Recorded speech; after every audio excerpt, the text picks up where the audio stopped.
Saudara-saudara pendengar yang kami kasihi dimanapun Anda berada, Anda kembali bersama kami dalam acara Telaga, Tegur Sapa Gembala Keluarga.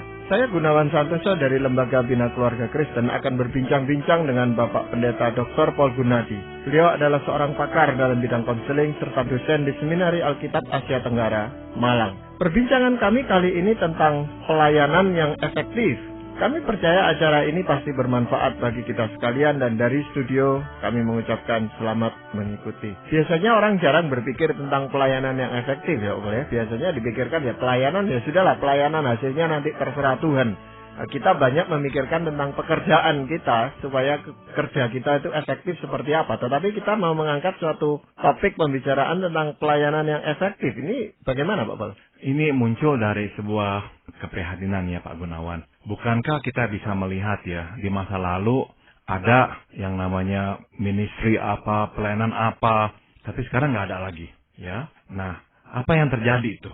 Kok yang dulu jaya-jaya, ambruk? Atau nama-nama hamba Tuhan dengan pelayanannya yang kita tahu, atau nggak kedengaran lagi. Kenapa ya kok bisa ambruk dengan cepat? Tapi kita tahu juga ada yang bertahan puluhan tahun, ada yang udah lebih dari 100 tahun, terus bertahan dengan baik. Nah, kita mau belajar ya dari kesalahan-kesalahan, kenapa tuh sampai bisa seperti itu, ambruk-ambruk. Sedangkan ada yang bisa terus bertahan.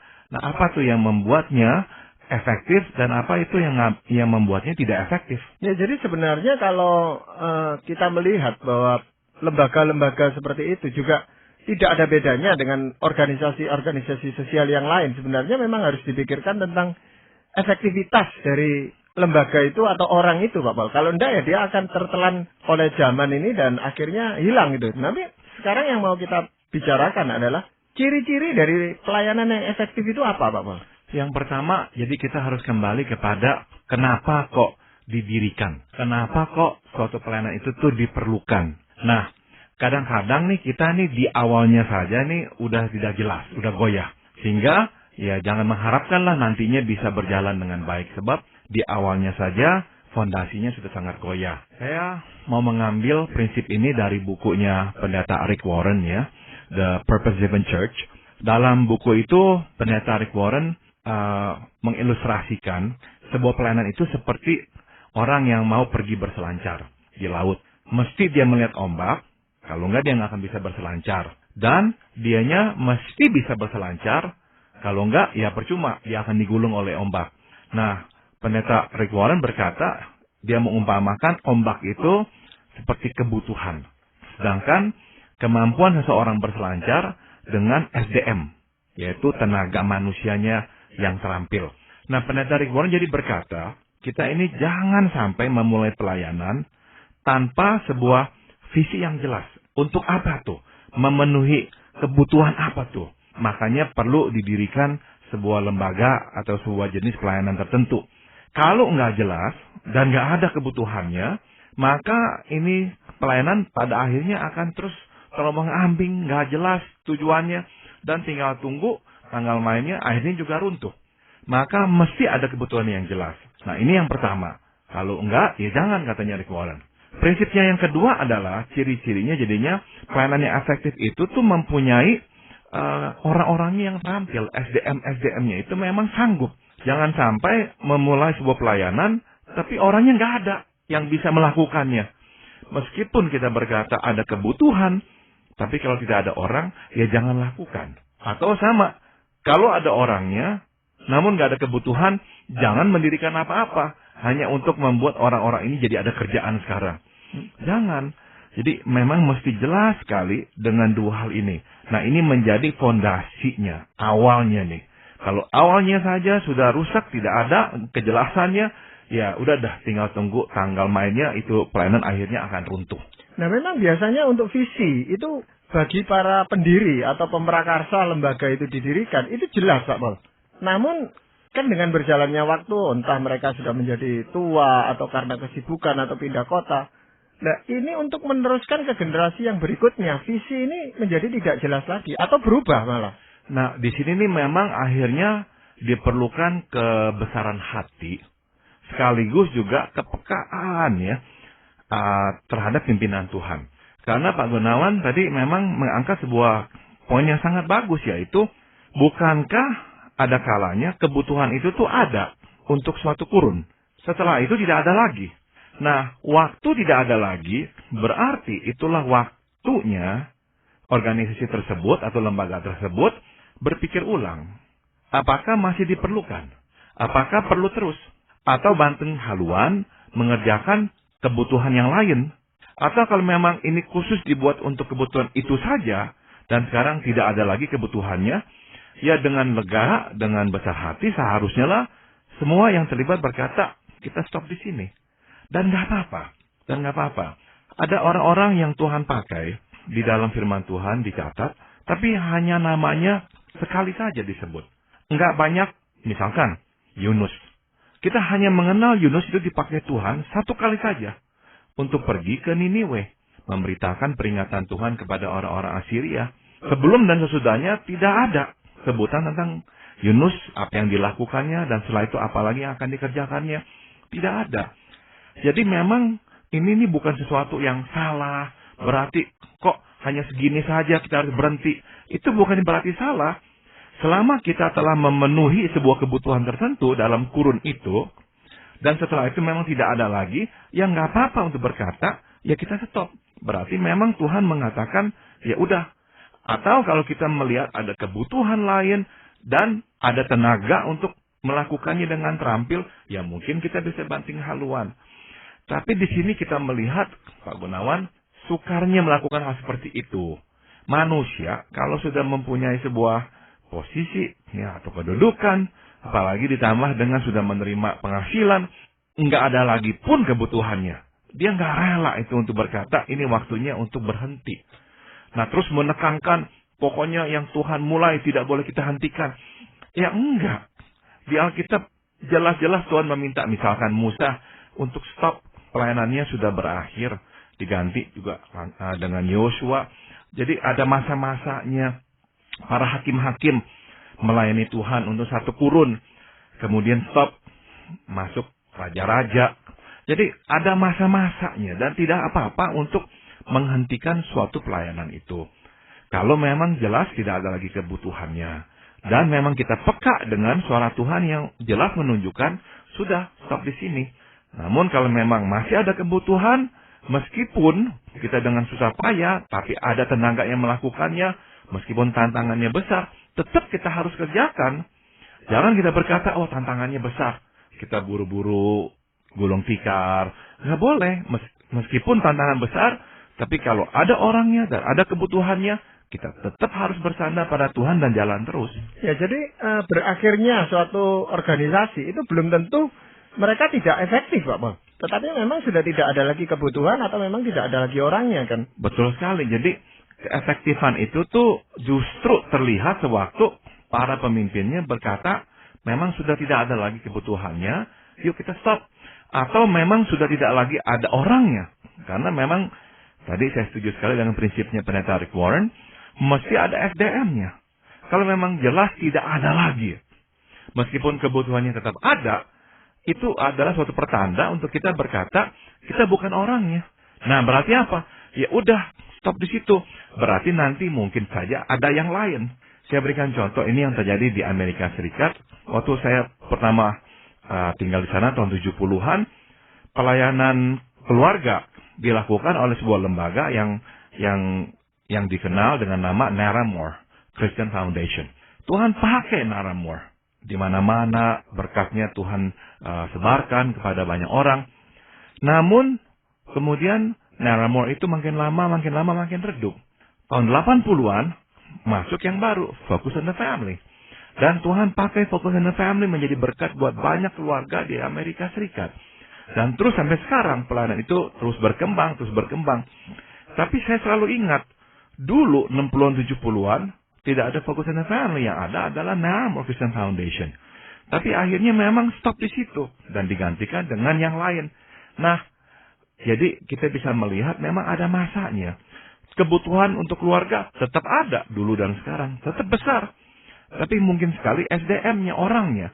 Karena pada saat itu memang saya tahu yang memulai Naramore makin hari makin tua, ya, Clyde Narramore. Jadi akhirnya ya sudah tua, mungkin tidak ada SDM lain yang menggantikannya. Nah, yang menggantikan adalah pelayanan yang lain, dan itu pun tidak apa-apa. Ya, yang penting kita melihat bahwa pekerjaan Tuhan ini jalan terus gitu Pak Paul ya. Betul sekali, dan ya kita mesti lega ya, besar hati untuk melihat Tuhan memilih yang lain. Jangan kita memang terus merasa diri berhak gitu tuh, mempunyai posisi dan tugas ini. Seolah-olah orang lain itu tidak berhak. Jangan ya. Tuhan penentu. Kita pelayan. Kita bukan majikan. Tuhanlah majikan kita. Ya, nah malah yang seringkali dijadikan pedoman adalah keuangan Pak Paul. Katakan visinya ada, orangnya ada. Kalau tidak ada uangnya itu lalu lembaga itu tutup gitu Pak Paul. Nah, kita memang harus terus berjalan dengan iman. Dan selama Tuhan supply, ya kita jalan. Tapi kalau memang pada saatnya kita harus katakan bahwa kok tidak ada lagi dukungan. Tidak ada lagi memang orang-orang, anak-anak Tuhan yang percaya pada pelayanan kita dan mendukungnya. Kita harus peka juga dan melihat mungkin ini adalah tanda untuk kita berhenti. Ya, bahwa ini mungkin adalah pertanda Tuhan ingin memakai orang lain untuk meneruskan yang kita lakukan ini. Sebab itu salah satu cara memang Tuhan menghentikan langkah kita pula. Ya, memang diperlukan untuk melanjutkan visi itu kepada generasi berikutnya dengan jelas, Pak Paul. Visi ini menjadi semacam pengikat dari generasi yang berikutnya untuk melakukan apa yang pendahulu-pendahulunya lakukan gitu, Pak Paul. Namun memang kita mesti jelas ya bahwa visi ini nih didasarkan atas kebutuhan. Jangan sampai tidak ada kebutuhan. Ya, kita terus tapi mau mempertahankan sebuah visi karena namanya saja. Ada ciri yang lain, Pak Paul, tentang pelayanan yang efektif ini. Yang kedua adalah pelayanan efektif mesti dilaksanakan oleh orang yang hidup kudus di hadapan Tuhan. Yang hidupnya benar, yang berintegritas. Tidak ada ya yang dapat menggantikan kehidupan yang saleh dan berkenan kepada Allah. Tidak ada. Sebuah pelayanan hanyalah akan berbuah selebat buah kehidupan pelakunya. Nah, ini prinsip yang penting kita mesti sadari. Ya, sebuah pelayanan hanyalah akan berbuah selebat buah kehidupan pelakunya. Jadi kalau pelakunya itu nggak lagi berbuah hidupnya secara pribadi, nggak lagi kudus, nggak lagi berkenan kepada Tuhan, maka pelayanannya pun nanti akan kering, buahnya pun nggak akan manis, malahan akan asam dan pahit. Ya, begitu banyak pelayanan yang akhirnya runtuh akibat kehancuran hidup pelakunya. Ya, oleh karena belas kasihan Tuhan, nah acap kali Tuhan memberi kesempatan kepada pelaku pelayanan untuk terus melayaninya, kendati hidupnya berdosa. Namun jangan disalahartikan seakan-akan Tuhan buta akan dosanya. Oh tidak, sesungguhnya Tuhan memberinya kesempatan untuk bertobat. Bila ia mengeraskan hati, suatu hari kelak ia akan ditinggalkan Tuhan dan pelayanan itu pun akan berhenti. Ya, Pak Paul, kalau pelakunya yang tidak hidup kudus, Pak Paul, tapi Tuhan masih menghendaki lembaga itu jalan terus, kan biasanya Tuhan itu juga mengganti pelakunya gitu. Nah, ini masalahnya adalah meskipun Tuhan ingin menggantinya, tapi seringkali itu si pelakunya tidak menyadarinya, Pak Gunawan. Misalkan contoh yang jelas adalah Raja Saul.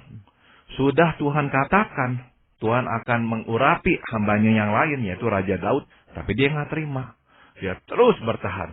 Nah, Tuhan membiarkan, sebab bukannya Tuhan itu buta akan dosanya Saul. Tuhan lagi memberinya kesempatan untuk bertobat. Dan Tuhan memberinya kesempatan itu tuh bukannya untuk waktu yang pendek, untuk waktu yang panjang. Jadi kenyataan Saul kok bisa memerintah 40 tahun lebih lama daripada Daud. Meskipun dia itu raja yang lalim, gak bener.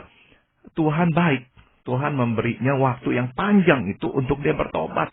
Nah, kita juga harus tahu diri sebagai pelayan-pelayan Tuhan yang terlibat ya dalam pelayanannya.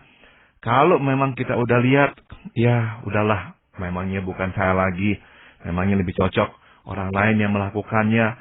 Apalagi kalau kita sadari hidup kita pun juga nggak benar, nggak lagi lurus, kita banyak dosa. Mungkin itu waktunya kita berkata, ya udah, saya rasa lebih baik saya ini berhenti. Ya, sebab kehidupan pelaku pelayanan yang tidak kudus pada akhirnya akan mencemarkan semua sendi pelayanan itu sendiri. Nah, ini sesuai dengan sifat dosa, Pak Gunawan, yaitu terus menyebar, terus berkembang biak. Nah, akhirnya makin banyak orang yang terkena dampaknya, serta mewarisi dosa yang dilakukan. Ini saya lihat, Pak Gunawan. Jadi si pelaku-pelaku pelayanan ini waktu hidup dalam dosa, bukan saja dia menyebarkan dosa itu tuh dalam hidupnya, tapi dia akan mewariskannya kepada orang-orang lain. Akan ada tuh pengikut-pengikutnya yang ikut-ikutan berdosa. Jadi tambah banyak orang yang akhirnya makin berdosa. Nah, itu sebabnya pelayanan yang efektif adalah pelayanan yang berani memangkas ranting yang tidak berbuah. Sebagaimana dikatakan oleh Tuhan Yesus di Yohanes 15 ayat 2. Setiap ranting padaku yang tidak berbuah, dipotongnya. Dan setiap ranting yang berbuah, dibersihkannya, supaya ia lebih banyak berbuah. Ya, kalau memang seseorang, apalagi dia terlibat di dalam pelayanan itu tidak lagi hidupnya kudus, itu kan berarti dia tidak lagi fokus pada pelayanan yang Tuhan percayakan kepadanya, Pak Paul. Sehingga cepat atau lambat ya pelayanannya pasti hancur. Betul, karena waktu orang terlibat dalam dosa, fokus perhatiannya itu tuh akan tersedot oleh dosa. Meskipun kita juga bisa berkata, kenapa dia sampai jatuh ke dalam dosa, itu karena fokus perhatiannya pun sudah mulai terbelah. Dia tidak lagi sepenuh hati. Ya, pada acara yang sebelum ini kita sudah membicarakan tentang sikap hati ya dalam melayani Tuhan, yaitu sepenuh hati.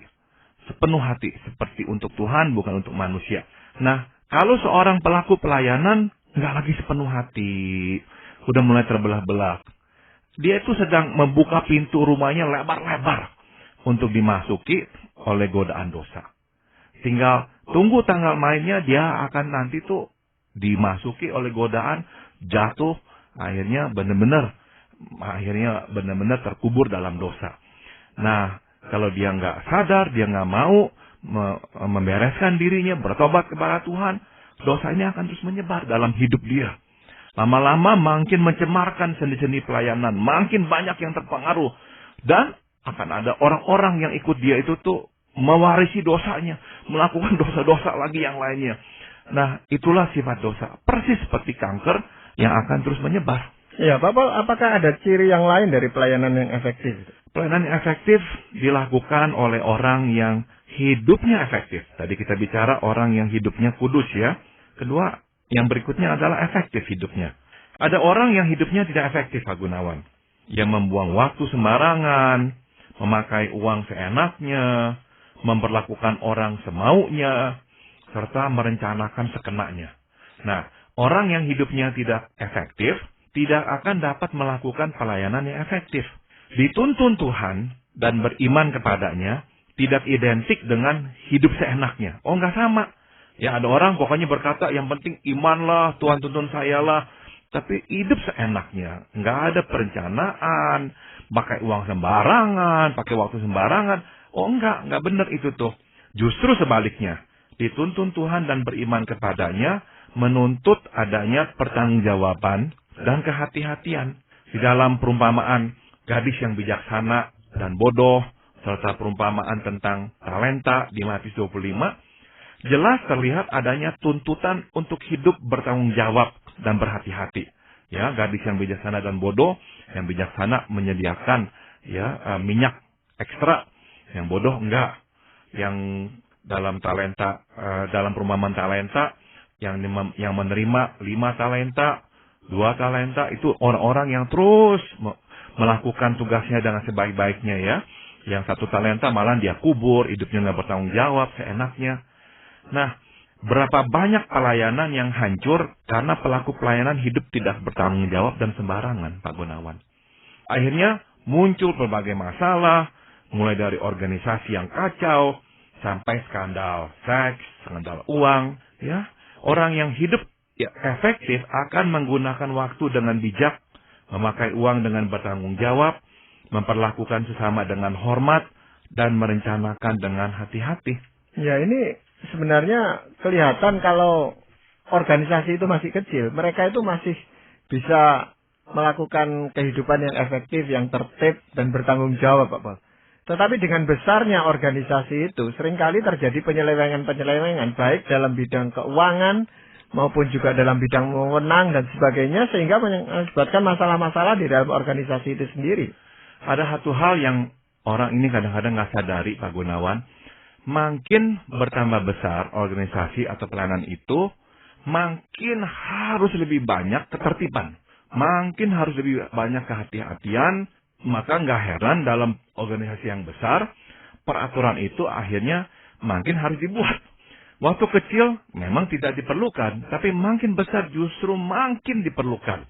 Nah, di sini dituntut kesediaan semua orang, termasuk pemimpinnya, untuk taat pada peraturan yang dibuatnya. Yang sering terjadi adalah peraturan itu dibuat untuk ditaati oleh bawahannya. Dia sendiri nggak merasa harus tunduk pada peraturan itu. Jadi makin besar pelayanannya, dia sendiri hidupnya makin tidak karuan. Tidak lagi efektif. Dia tuntut orang-orang yang lainnya untuk efektif. Hidup sesuai dengan peraturannya. Nah, kita udah lihat tadi bahwa kalau si pelaku pelayanan itu hidupnya sendiri tidak efektif sembarangan, sekenanya, semaunya. Nah, tinggal tunggu tanggal mainnya, akhirnya pelayanan itu sendiri akhirnya menjadi kacau, tidak efektif, dan berakhir dengan kehancuran. Ya, justru karena kejatuhan suatu organisasi yang disebabkan oleh ketidakefektifan karena orangnya tidak hidup efektif ini, yang seringkali menjadi batu sandungan atau bahkan menjadi sesuatu yang kesaksian yang kurang baik terhadap organisasi-organisasi yang non-Kristen gitu Pak Paul, yang bukan bersifat pelayanan malahan gitu. Sebab ya kita juga harus akui bahwa begitu banyak yang begitu efektif, begitu tertib, begitu tinggi disiplinnya, dan mereka bisa menjalankan roda organisasi itu dengan begitu baik. Nah, kita ini harus belajar ya dari yang lain bahwa nggak mesti gara-gara kita ini nih, oke dah ada berkat Tuhan, ada pertolongan Tuhan, pokoknya yang penting beriman. Terus kita tiba-tiba tuh menjadi orang yang nggak usah bertanggung jawab dan nggak tertib dan nggak berdisiplin. Ya tidak. Tuhan tetap menuntut ketertiban dan tanggung jawab itu tuh. Nah, ini pertanggungjawaban saya mau garis bawahi sekali Pak Gunawan. Sebab inilah ciri terbesar tuh kehidupan pelayan Tuhan yang tidak efektif. Pertanggungjawabannya itu hilang dalam hidupnya. Dia semaunya, sekenaknya, seenaknya. Kalau itu sudah hilang, ya semuanya akan nanti tercemar. Ya, tetapi orang-orang di sekelilingnya itu Pak Paul ya, kalau mau minta pertanggungjawaban dari seorang yang tadi Pak Paul katakan hamba Tuhan atau apa, itu seringkali mengatakan, masa sih dia tidak bisa dipercaya, masa sih dia akan melakukan itu. Dan kita harus berkata bahwa semua manusia itu berdosa, tidak ada perkecualian, maka Tuhan menuntut pertanggungjawaban dari semuanya. Bahkan di firman Tuhan di Yakobus dikatakan, hendaklah jangan setiap orang menjadi pengajar karena lebih banyak tuntutan yang dibebankan kepadanya. Jadi makin kita terima banyak, makin besar tanggung jawab kita, makin juga harus lebih besar pertanggungjawaban kita. Justru bukannya kita lebih dibebaskan, diperkecualikan, kita justru lebih harus berhati-hati. Ya, mungkin masih ada ciri pelayanan yang efektif yang lain, Pak. Yang terakhir adalah pelayanan yang efektif dapat mengoreksi dirinya sendiri. Nah, ini berarti tidak ada seorang pun dalam pelayanan tersebut yang berani meninggikan diri serta menutup diri terhadap kritik, terhadap kelemahan pribadi. Ya, pelaku pelayanan harus tidak segan mengakui kesalahan yang terjadi dan bersedia untuk ditegur. Sayangnya ada banyak pelayanan yang diisi oleh orang yang cepat puas diri, Pak Gunawan. Ya, tangkas menepuk dada. Akhirnya orang ini tidak lagi terbuka terhadap saran dari sesama. Dan bila ini terjadi, pastilah tidak lama lagi ia pun akan sulit mendengar suara Tuhan. Jika pelaku pelayanan tidak dapat mengoreksi diri, maka ia pun tidak lagi dipimpin oleh Roh Kudus. Nah, itu sebabnya pelaku pelayanan mesti membudayakan kebiasaan bersedia dikoreksi. Ya, jika sebaliknya, pelaku pelayanan menerapkan budaya tidak pernah salah. Nah, maka sesungguhnya ia tengah meluncur ke jurang kehancuran. Contohnya Raja Saul. Raja Saul tidak dikelilingi oleh orang yang berani menegurnya, sebab ia memang tidak bersedia ditegur. Pada akhirnya, ia hanya dikelilingi oleh orang yang mengatakan apa yang ingin didengarnya. Kita tahu akhir kehidupannya, kebinasaan. Nah, sebaliknya dengan Raja Daud, ia dikelilingi oleh orang yang berani menegurnya, sebab itulah budaya yang diterapkannya. Ia bersedia ditegur manusia, dan orang yang bersedia ditegur manusia lebih mudah ditegur Tuhan. Nah, akhirnya Raja Daud selamat. Ya, itu satu bagian yang memang kurang menyenangkan, Pak Pol. Orang lebih senang dipuja-puja daripada ditegur, Pak Pol. Tetapi kita tahu bahwa sesuatu yang pahit ini justru memberikan kesembuhan atau memberikan kebaikan bagi orang itu. Betul. Jadi saya tekankan sekali ya, orang yang nggak bersedia ditegur manusia, ya kecil lah kemungkinannya dia akan bersedia ditegur Tuhan. Tuhan seringkali menegur lewat anak-anaknya. Tapi ada kemurahan Tuhan bahwa membiarkan orang-orang seperti ini untuk suatu masa itu memimpin organisasi itu, Pak Pol. Inilah kebaikan anugerah Tuhan yang memang kadang-kadang kita sulit mengerti, Pak Gunawan. Ya, tapi yang jadi korban itu biasanya nanti yang orang-orang di sekelilingnya, Pak Pol. Betul sekali. Betul sekali. Ini nih rahasia yang kita nggak mengerti, tapi inilah bagian ketidaksempurnaan hidup, Pak Gunawan.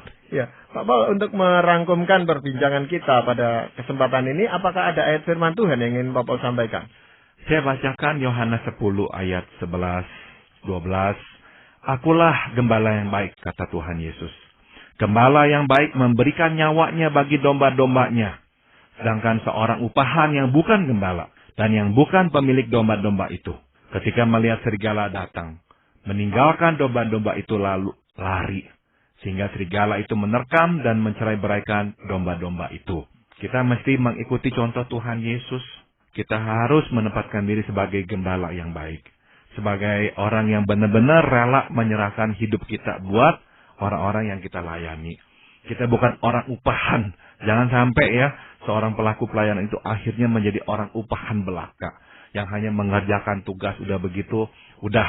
Kalau ada bahaya, ada apa, kabur. Oh jangan, kita harus setia, kita harus melakukannya dengan sepenuh hati seperti Tuhan telah memberi contoh kepada kita. Ya, terima kasih Pak Paul untuk perbincangan ini, dan para pendengar sekalian, kami mengucapkan banyak terima kasih.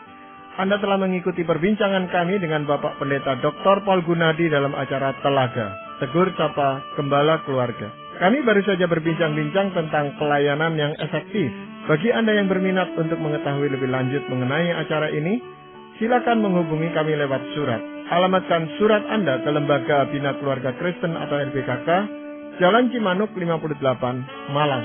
Anda juga dapat menggunakan email dengan alamat telaga@indo.net.id. Kami juga mengundang Anda mengunjungi situs kami di www.telaga.org. Saran-saran, pertanyaan, serta tanggapan Anda sangat kami nantikan.